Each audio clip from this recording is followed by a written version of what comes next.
foi, prière, guérison, parole. Cher Père, nous te disons merci pour cette opportunité et la proportion de regarder dans ta parole. Nous invitons l'enseignant de l'Église, le Saint-Esprit d'accomplir son ministère comme nous nous assemblons. Seigneur, nous te demandons d'oindre la parole qui sort de ma bouche pour qu'elle trouve des racines dans les cœurs de toute personne qui va l'écouter. Père, je te prie pour l'illumination, la révélation, la compréhension dans la pensée de tous ceux qui vont l'écouter. Seigneur, je te remercie de m'avoir fait ministre du Nouveau Testament et je te dis merci pour le succès de ce message du fait que le Saint-Esprit est l'enseignant. Merci Seigneur, cela ne dépend pas de moi mais tout dépend de toi, et tu es fidèle. Nous te donnons la louange et te rendons grâce dans le nom de ton Fils Jésus-Christ. Amen. Gloire à Dieu. Depuis 2 semaines, nous avons eu affaire à des malentendus au sujet de la foi et les prières qui sont populaires dans de nombreux milieux chrétiens aujourd'hui, en particulier l'idée que par la prière nous pouvons utiliser notre foi et nos paroles pour changer nos circonstances. Nous avons plus à dire dans cette leçon. Ce sujet est venu parce que j'ai enseigné sur l'importance d'apprendre à louer et remercier Dieu continuellement, dans les bons moments et dans les mauvais. Psaume 34 verset 1. Éphésiens 5 verset 20. Thessaloniciens 5 verset 18. Hébreux 13 verset 15. Etc. Nous louons Dieu parce qu'il est toujours approprié de louer le Seigneur, de reconnaître verbalement qui il est et ce qu'il fait. Et, peu importe ce qui se passe, il y a toujours quelque chose à remercier Dieu car dans chaque situation, le bien qu'il a fait et fera et le bien qu'il accomplira. Psaume 107 verset 8, verset 15, verset 21, et verset 31. La louange et l'action de grâce nous aident à faire face à la vie dans ce monde brisé, endommagé par le péché, où les difficultés, les épreuves, les frustrations, la douleur et la perte font partie de la vie. Louange et action de grâce, aidez-nous à garder notre attention sur Dieu avec nous, ainsi que la vie après cette vie. 2 Corinthiens 4 versets 17 et 18. Jacques 1 versets 2 à 4. La plupart des circonstances difficiles de la vie ne peuvent pas être changées facilement, si ce n'est pas du tout. Au lieu de cela, nous devons apprendre à traiter-les. La louange et l'action de grâce constante à Dieu nous aident à traiter avec eux d'une manière pieuse. Ces déclarations ont soulevé la question suivante. Ne pouvons-nous pas utiliser notre foi et nos mots pour changer circonstances? La Bible ne dit-elle pas que nous pouvons déplacer des montagnes et tuer des figuiers en leur disant allez? N'est-ce pas là que nous pouvons avoir tout ce que nous désirons si nous croyons l'avoir avant de le voir? Ces idées sont basées sur un passage trouvé dans Marc 11 verset 22 jusqu'au verset 24 qui a été pris hors contexte, mal appliqué, et transformé en une technique que nous utilisons pour obtenir ce que nous voulons. Il est devenu à propos de nous et notre foi, ce que nous faisons, plutôt que la foi ou la confiance en Dieu Tout-Puissant. Qui est-il? Nous essayons de dissiper ces malentendus. Je me rends compte que ces dernières leçons ont été. Nous essayons de dissiper ces malentendus. Je me rends compte que ces dernières leçons ont été difficiles pour beaucoup d'entre vous parce qu'ils sont contraires à beaucoup d'enseignements populaires. J'hésite à aborder certains de ces problèmes, non pas parce que je ne suis pas convaincu de ce que je dis, mais parce que je ne veux rien enlever aux gens. Si vous déplacez des montagnes et tuez des figuiers avec votre foi et vos paroles, je suis heureux pour vous. Continuez. Je ne veux pas non plus confondre qui que ce soit. Je me rends compte qu'au départ, le fait de corriger ces inexactitudes peut soulever plus de questions, puisque l'idée que nous pouvons obtenir ce que nous voulons de Dieu par notre foi et les mots ont affecté tant de domaines de notre pensée. Il y a aussi une crainte de la part des gens que si nous dévions de ces idées, nous allons exprimer l'incrédulité et nous ne serons certainement pas en mesure de déplacer la montagne et à obtenir notre miracle. Mais cette interprétation de Marc 11 verset 22 jusqu'au verset 24. Nous pouvons utiliser notre foi et nos mots pour changer les circonstances, n'est pas conforme aux Écritures. Et quand cela ne fonctionne pas, beaucoup de chrétiens sincères sont laissés confus, désabusés et en colère. Dans les 2 dernières leçons, nous avons fait ces remarques. Tout dans la Bible a été écrit par quelqu'un à quelqu'un sur quelque chose. Pour interpréter correctement tout passage, nous devons toujours considérer qui a écrit ou parlé, à qui il parlait ou écrivait, et comment les auteurs originaux et les auditeurs auraient compris les mots. Jésus a prononcé les paroles de Marc 11 verset 22 au verset 24 à un groupe spécifique d'hommes, ces 12 apôtres, pour un but précis. Ces hommes ont tous quitté pour suivre Jésus. Ils ont été spécialement choisis par le Seigneur pour porter le message de sa mort et de sa résurrection au monde après son retour au ciel. Jésus a fait cette déclaration dans la semaine précédant sa crucifixion. Le Seigneur savait ce qui était à l'avenir, et une grande partie de ce qu'il a dit était adressé aux apôtres pour les aider à accomplir ce qu'il leur a demandé de le faire une fois qu'il les avait quittés. Révisez les 2 dernières leçons si nécessaire. Beaucoup de déclarations de Jésus à ses apôtres, y compris Marc 11 2.22-24, étaient des assurances qu'il continuerait son œuvre par eux par la puissance du Saint-Esprit. Marc 11 2.22-24 n'est pas une déclaration à chaque chrétien que nous pouvons obtenir tout ce que nous voulons par la prière et la foi. Dans Marc 11, Jésus a maudit un figuier qui n'avait pas de fruits et les apôtres ont commenté sur la rapidité avec laquelle l'arbre est mort. Jésus leur a répondu, « Ayez foi en Dieu ». Marc 11 verset 22, version King James. Le Nouveau Testament a été écrit à l'origine en grec. Le mot grec qui est traduit foi signifie la persuasion. Elle vient d'un mot qui signifie gagner ou persuader. La foi est confiance, persuasion. Il s'agit de la croyance en la véracité, l'exactitude et la réalité de toute personne ou chose. Concordance de Strong. La foi est une conviction ferme, une conviction fondée sur l'audition. L'élément principal de la foi biblique est sa relation avec le Dieu invisible. C'est la foi en Dieu. Vine Greek Dictionary. Cette foi vient de l'écoute de Dieu, qui se révèle à nous par sa parole. Nous entendre parler de qui il est et ce qu'il fait, et cela produit la confiance ou la confiance en lui. Romains 10 verset 17. Les chrétiens sont censés vivre par la foi. Nous sommes instruits d'organiser nos vies selon notre persuasion de la réalité du Dieu Tout-Puissant, qui est invisible. 2 Corinthiens 5 verset 7. Nous vivons en lui faisant confiance sans le voir. Version de la Bible J. B. Phillips. Par la foi, nous sommes ordonnés notre mode de vie, non par quelque chose vu. West. Ce n'est pas une foi qui change les circonstances. D'une certaine façon, on pourrait dire qu'elle vous change parce que si vous croyez vraiment qui est Dieu et ce qu'il dit de lui-même, alors cela affectera la façon dont vous agissez et pensez. Vous agissez en accord avec qui il est et ce qu'il dit. L'apôtre Paul fait référence à un autre genre de foi appelé le don de la foi. Il se trouve dans 1 Corinthiens 12 verset 7 au verset 11, dans une liste des 9 dons du Saint-Esprit. Ces dons sont des moyens particuliers dans lesquels le Saint-Esprit se manifeste ou il se manifeste par les croyants pour les aider à proclamer l'évangile de Jésus-Christ.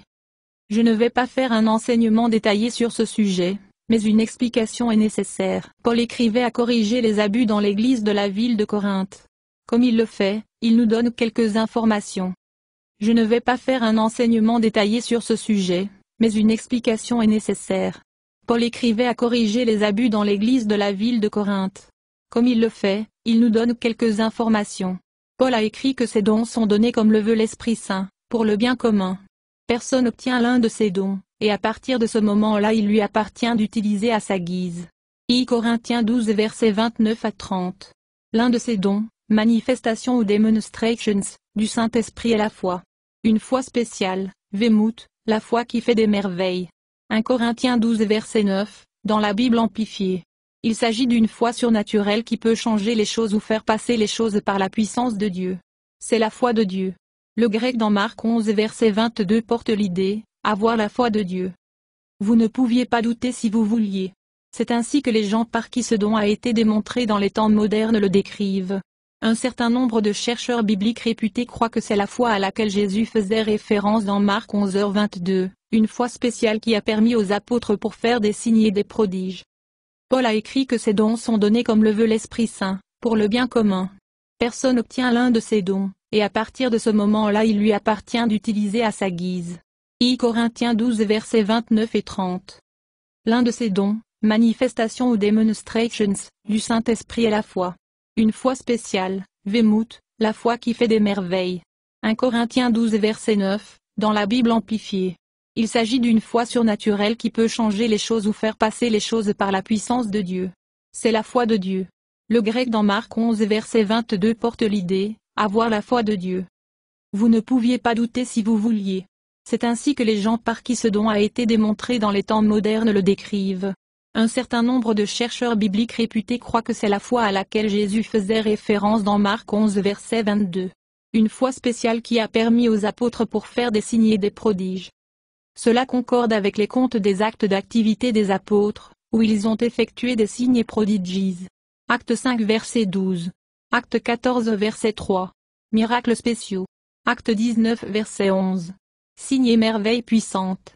Romains 15 versets 18 et 19. Signes, prodiges, miracles, dons du Saint-Esprit. Hébreux 2 verset 4. Etc. Jésus a continué dans Marc 11 versets 23 à 24. Si vous dites à cette montagne allez, et ne doutez pas, mais croyez que ce que vous dites se produira, vous aurez ce que vous dites. Alors, quand vous priez, croyez que vous recevez et vous l'aurez. Nous le voyons en action dans le ministère des apôtres après que Jésus a quitté ce monde. Dans Actes 3 versets 1 à 9, Pierre et Jean ont rencontré un boiteux mendiant des aumônes à la porte du temple. Pierre dit, « Je n'ai ni argent ni or, mais ce que j'ai, je te le donne. » L'apôtre a pris la main de l'homme, il le souleva, et aussitôt ses pieds et ses chevilles furent guéris. Pierre savait qu'il avait quelque chose à donner, la puissance du Saint-Esprit en lui, et, sur la base de Jésus exemple et instruction, il croyait que quand il priait, ce qu'il disait se réaliserait. Jésus a passé 3 ans à démontrer cela aux apôtres. Jésus a parlé à une fièvre et il est parti. Luc 4 verset 39. Il a dit à un homme avec une main desséchée de l'étendre. Matthieu 12 verset 13. Il a dit à un boiteux, l'homme se lève et marche. Matthieu 9 verset 6. Il dit aux oreilles sourdes d'être ouverts. Marc 7 verset 32 à 34, etc. Pour beaucoup de gens aujourd'hui, cette promesse aux apôtres Marc 11 verset 22 à 24 est devenue une technique que nous essayons pour obtenir de Dieu ce que nous voulons. Nous prononçons les paroles justes. Nous ne disons pas les mauvais mots. Et nous croyons que nous avons quelque chose avant de le voir ou de le sentir. Après mes 2 dernières leçons, certains d'entre vous ont eu des questions sur la guérison et les mots, suis-je guérisse? Dire que nous ne pouvons pas prier pour la guérison avec l'attente ou que nos mots n'ont pas d'importance? Non. Je crois que c'est toujours la volonté de Dieu de guérir, mais la façon dont nous abordons la prière pour la guérison n'est rien comme ce que nous voyons dans la Bible. Je crois aussi à l'importance de nos mots et d'apprendre à parler en accord avec la parole de Dieu. Mais c'est devenu une technique déconnectée de la confiance en Dieu. Commençons par aborder ces questions. Si vous êtes familiarisé avec la ligne d'enseignement populaire qui est basée sur Marc 11 versets 23 à 24, alors vous savez que cela inclut l'idée de croire et de dire que vous êtes guéri avant de voir ou sentez-le. Cela inclut aussi l'idée que vous ne devriez pas dire que vous êtes malade parce que vous êtes déjà guéri. Nous avons fait le point la semaine dernière que personne dans la Bible ne croyait qu'ils étaient guéris avant de se sentir mieux. Quand nous lisons les descriptions du Nouveau Testament de personnes spécifiques que Jésus a guéries, nous trouvons qu'aucun d'eux n'a cru ou dit qu'ils étaient guéris jusqu'à ce qu'ils se sentent mieux. Marc 5 verset 25 jusqu'au 34. Marc 10 verset 46 au verset 52. Certains répondraient à ce que je dis juste ainsi, que c'était seulement parce que Jésus n'avait pas été à la croix encore, mais nous sommes guéris parce que nous avons été guéris à la croix quand Jésus a porté nos maladies. Laissez-moi vous demander, pourquoi alors l'épître de Jacques, écrit après que Jésus a été crucifié, dit que les chrétiens sont censés prier pour l'autre afin que nous puissions être guéris? Lisons le passage. Jacques 5 versets 14 à 16. Y a-t-il parmi vous des malades? Ils devraient appeler les anciens de l'Église et qu'ils prient sur eux, les oignant avec de l'huile au nom du Seigneur. Et leur prière offerte dans la foi guérira les malades, et le Seigneur les fera guérir. Priez pour les uns les autres afin que vous pouvez être guéris. Bible du Semeur. 3 fois, Jacques dit de prier pour ceux d'entre vous qui sont malades, pas de prier pour ceux qui pensent qu'ils sont malades mais ne le sont pas, ou ceux qui croient qu'ils sont déjà guéris mais ils ont encore des symptômes de mensonge, ou ceux qui attendent que leur guérison se manifeste. Notez le résultat de la prière selon Jacques, ils seront guéris parce que le Seigneur le fera les élever. Note de la page rapide, l'huile ne guérit pas. L'onction avec l'huile est un symbole de consacrer ou engager quelqu'un au Saint-Esprit. Les anciens sont des gens qui savent ce qu'ils font et peuvent prier efficacement. Nous en reparlerons plus tard, la semaine prochaine. Jacques était le demi-frère de Jésus. Né de l'union entre Marie et Joseph après la naissance de Jésus. Il est devenu un croyant en Jésus après la résurrection et un leader dans l'église de Jérusalem. Il aurait été au courant de la façon dont les croyants priaient pour la guérison après le retour de Jésus au ciel. Oui, mais la Bible ne dit-elle pas que par ses rayures nous étions guéris? Et si nous étions guéris, alors sommes-nous guéris? Cette phrase se trouve dans le Nouveau Testament, Pierre 2 verset 24, mais elle a été prise complètement hors de contexte et mise en relation avec d'autres versets également pris hors de contexte, comme Marc 11 2.23-24. Voyons le contexte de 1 Pierre 2 verset 24. Rappelez-vous, tout dans la Bible a été écrit par quelqu'un pour quelqu'un sur quelque chose. Des passages spécifiques ne peuvent pas signifier quelque chose pour nous qu'ils ne signifiaient aux premiers lecteurs. Comment les premiers lecteurs auraient-ils entendu Pierre 2 verset 24? Personne qui a entendu ou lu l'épître de Jacques ne l'aurait comprise comme nous l'utilisons. J'ai peut-être les symptômes dans mon corps, mais je ne suis pas malade parce que par ses rayures j'étais guéri. Cet épître était adressé aux chrétiens qui font face à la persécution pour leur foi en Christ. Pierre a écrit à les aider à savoir comment répondre et supporter la souffrance sans hésiter dans leur foi. Il a dit, Pierre 2 versets 19 et 20. Car Dieu est content de vous quand, pour le bien de votre conscience, vous devez patiemment subir un traitement inéquitable. Bien sûr, vous n'avez pas le mérite d'être patient si vous êtes battu pour le mal. Mais si vous souffrez de faire le bien et êtes patient sous les coups, Dieu est satisfait de vous. Bible du Semeur. Pierre 2 verset 21 au verset 23. Pierre leur a rappelé que Jésus est notre exemple de la façon de répondre à l'injustice, la souffrance et la persécution. Jésus n'a jamais péché. Quand il était insulté, il ne ripostait pas ou ne menaçait, il se vengea. Il s'engagea devant le Seigneur qui juge avec justice, et il alla à la croix. Puis Pierre a écrit Pierre 2 versets 24 et 25. Il portait lui-même nos péchés dans son corps sur l'arbre, afin que nous puissions mourir pour pécher et vivre dans la justice. Par ses blessures vous avez été guéris. Car vous étiez errants comme des brebis, mais vous êtes maintenant retournés au berger et surveillants de vos âmes. Pierre a réaffirmé le but de la mort de Jésus, nous libérer de la peine et du pouvoir du péché, nous restaurer à Dieu, et nous permettre de vivre dans la justice. Personne dans l'auditoire n'aurait entendu cela bien que j'ai de la fièvre et vomi, je suis guéri, parce que par ses rayures j'ai été guéri. Ésaïe le prophète a d'abord utilisé l'expression avec ses rayures nous sommes guéris dans le grand passage prophétique enregistré dans Ésaïe 53 verset 5. Les lecteurs de Pierre auraient été familiers avec cette prophétie. Ésaïe 53 versets 4 et 5. Mais il a été blessé pour nos transgressions, il a été meurtri pour nos iniquités. Le châtiment nécessaire pour obtenir la paix et le bien-être pour nous était sur lui, et avec les rayures, nous sommes guéris et guéris. Bible amplifiée. Le point d'Ésaïe était que nous, comme les brebis, avons tous tourné à notre propre façon, mais le Seigneur a mis nos péchés sur Jésus, le serviteur souffrant. Jésus est allé volontairement à la croix, a souffert injustement, de sorte que les hommes et les femmes peuvent être restaurés à la relation avec Dieu. Ésaïe et Pierre avaient bien plus à l'esprit que la simple guérison physique. Par sa souffrance et la mort sur la croix, Jésus a ouvert le chemin pour nous de retrouver notre but créé comme saints, justes fils et filles de Dieu par la foi en lui. La même croix qui nous a ouvert la voie pour être restaurés à la justice, délivrés de la culpabilité et le pouvoir du péché, nous a ouvert la voie pour être restaurés physiquement par le pouvoir de Dieu. Cela inclut la guérison et la force dans cette vie et la résurrection du corps au retour de Jésus. Si croire que vous êtes guéri pendant que vous êtes malade et refuser de dire que vous êtes malade travaille pour vous, puis continuer à prier comme vous l'avez fait. Mais cela ne fonctionne pas pour la plupart des gens, où nous découvrons que la guérison n'était pas surnaturelle. On allait chez le médecin pour l'enlever, la radier ou la soigner avec des médicaments. Je ne suis pas opposé aux médecins, à la médecine ou à demander de l'aide aux médecins. Mais ce n'est pas une guérison surnaturelle. Croire que vous êtes guéri pendant que vous êtes malade et refuser de dire que vous êtes malade n'est pas le modèle de prière. Nous voyons dans le Nouveau Testament. Nous voyons l'attribution du pouvoir par contact ou imposition des mains. Quand Jésus guérit les gens, il les touche souvent. Matthieu 8 2.3. Quand les apôtres priaient pour toucher aussi des gens. Acte 3 verset 7. Acte 28 verset 8.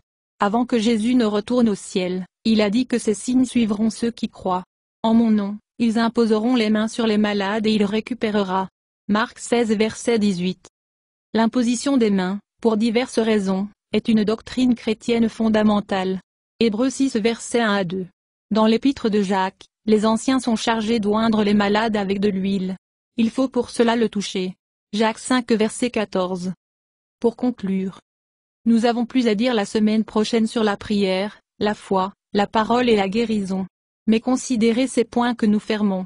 Ceux qui ont cherché la guérison dans le Nouveau Testament n'essayaient pas de travailler une technique pour obtenir leur guérison. Ils sont allés à Jésus, une personne, Dieu incarné, pour l'aide. Lorsque Paul fut emprisonné à Rome, Épaphrodite, un homme de l'église de Philippe, lui rendit visite.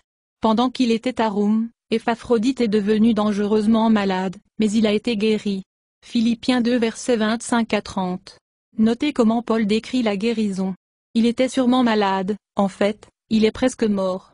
Mais Dieu avait, ayant pitié de lui, et de moi aussi, pour que je n'aie pas une peine si insupportable. Verset 27, Bible du Semeur. Remarquez, Paul n'a rien dit à propos d'Épaphrodite ayant des symptômes, mais il a cru Dieu et a obtenu sa manifestation. Remarquez aussi que Paul a appelé cette guérison une miséricorde. Le mot grec mercy traduit signifie avoir la miséricorde ou la compassion. Il suppose le besoin de la part de celui qui le reçoit et des ressources de la part de celui qui le montre. Dictionnaire de Vine. Je n'ai pas toutes les réponses. J'essaie simplement de revenir à ce que dit la Bible. Je crois que le manque de guérison est dû en partie au fait qu'il y a tant d'idées non bibliques sur la foi, la prière et la guérison. Tant que nous n'aborderons pas ces questions honnêtement, je ne crois pas que nous allons voir beaucoup de guérisons divines. Laissez Jésus vous faire confiance à travers sa parole, la Bible. Merci Seigneur pour votre merveilleuse parole que tu as choisie pour que ça passe par moi. Merci Seigneur de choisir des fils et des filles d'être conformes à l'image de Jésus-Christ et d'être faits comme tes enfants en caractère et en puissance, pour tout ce qu'on entend. Que cette leçon puisse nous donner le désir de rechercher et de grandir en Jésus-Christ dans cet endroit. Seigneur, nous vous remercions et nous vous servons sur votre scène, notre désir c'est de demeurer en toi au nom de ton Fils Jésus-Christ. Amen. Louez le Seigneur, louez le Seigneur.